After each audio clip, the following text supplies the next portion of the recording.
Ladies and gentlemen, boys and girls, what is going on? My name is M1K3 and welcome back to a brand new video here on the channel. In today's video, we're going to be going over everything you need to know about the new season to perform well in it. I'm talking about arena, tournaments, and customs. Before we get into that, around 49.8% of you guys watching are not subscribed, so if you enjoy the content, consider subscribing. And as you know, for every 1,000 users we get on code MARINTM, I'll be coaching one of you guys for a full tournament session. With that said, let's aim for 5,000 likes on today's video, and let's get into today's episode. Starting this episode off, I have to talk to you guys about drop spots, because at the start of each season is the best time to find a drop spot and play it from start to finish. And as you guys know, there are multiple new POIs in this season. This means that there are new locations that nobody has ever played, nor practiced before. And this gives us,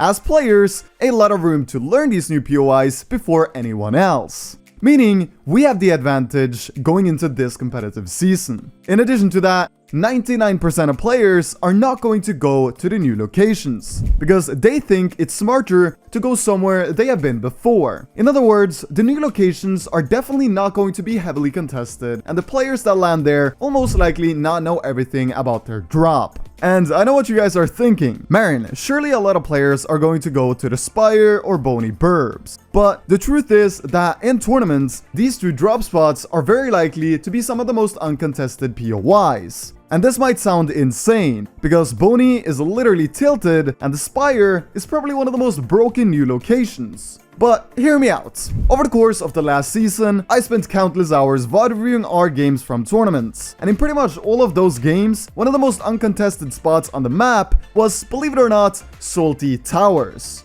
This was of course not the case in WK games, but when we were pretty high up on the leaderboards, nobody ever seemed to go salty. So, what am I actually trying to say here? Well, if you want to make this competitive season easier for yourself, I would highly recommend landing at either the Spire, Bony Burbs, or Colossal Crops. I am personally going to be going to Bony Burbs in trios, and as you guys all know, I've been playing Lazy Lake since it first came out. But I know that if I start playing Bony today, not only will I have an easier time fighting players contesting me, but I also have a pretty high chance of being uncontested. Lastly, I also want to mention that I know a lot of good trios like the Season 5 FNCS winners Hen, Chapix, and Janice has announced that they're going to be landing Bony. And this is honestly just good. Players will be scared to land there, and the chances of us meeting Hen, Chapix, and Janice is slim to none.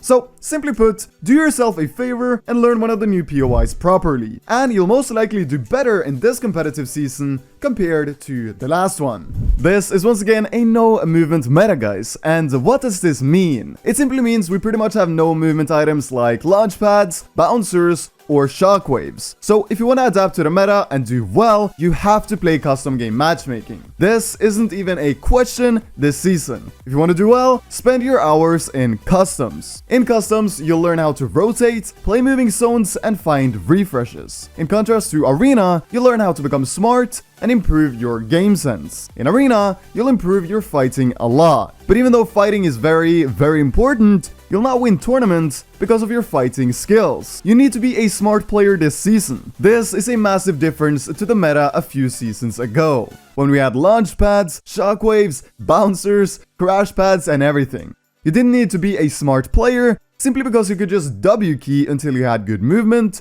and spend all your movement first moving, and win games only because of your fighting skills. Talking about being smart, next up I want to quickly touch on solo gameplay. And as you guys know, solo cash cups are out, and there is a 30-to-1 placement to kill ratio in this tournament. And if you want to do well in the solo cash cup, hear me out and listen carefully. You need either a Harpoon or Peppers, and you need to learn how to play these items. And I'm not saying take them if you can, I'm saying if you want to place and make money, you absolutely need either Peppers, 2 is often enough, or a Harpoon. As I just mentioned, there is no movement. Therefore, you need way more refreshes than last season. And doing so with a Harpoon is super easy, considering you can just jump into boxes, often with just one Harpoon shot, and of course, you can Harpoon loot from around 34 meters away. Or, if you're a smart and precise player, Peppers is definitely for you. If you use peppers correctly, you'll not need to build nearly anything in the first moving zone, essentially giving you a free pass to play out the endgame with an advantage from the second moving zone. The last thing I want to talk about in today's video is some of the new super broken items I think you guys should definitely utilize. So, as you guys all know, for the entirety of 2021, Trios is the main game mode for competitive Fortnite.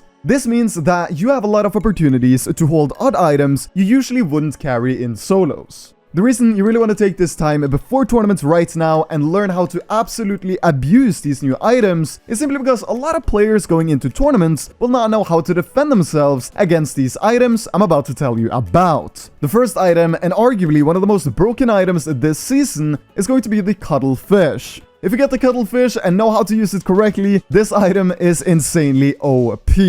However, I have a strong feeling that this item is going to be vaulted for competitive going into this season's FNCS. Nevertheless, it's an item I would strongly recommend you guys to learn in case Fortnite decides to keep it. More interestingly, we have the stinkfish.